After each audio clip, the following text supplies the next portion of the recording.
এই ভুঁইগুলো একটু উঁচু আছে, তারপরেও পানি বেঁধে গিয়েছে উঁচু থাকলেও। কারণ আয় আয় আয় আয় আয় আয় আয় আয় আয় আয় আয়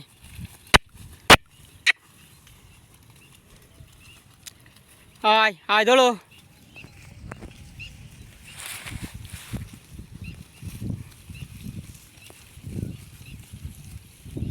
গাড়লের মাথার উপরে কিন্তু পাখি বসে আছে।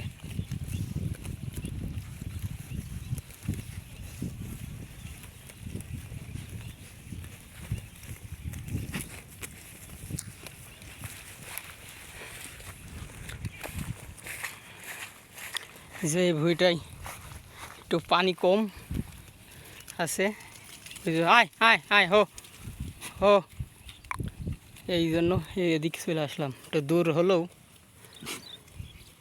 খাওয়ানোর জায়গা নেই, আশপাশে সবই চুষে ফেলেছে, আর বৃষ্টির পানিতে সমস্যা হয়ে গিয়েছে, সব ভরে গিয়েছে। ওই জন্য এদিকে চলে আসলাম।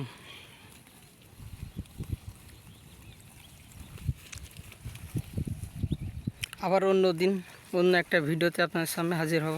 সবাই ভালো থাকেন, সুস্থ থাকেন। আসসালামু আলাইকুম।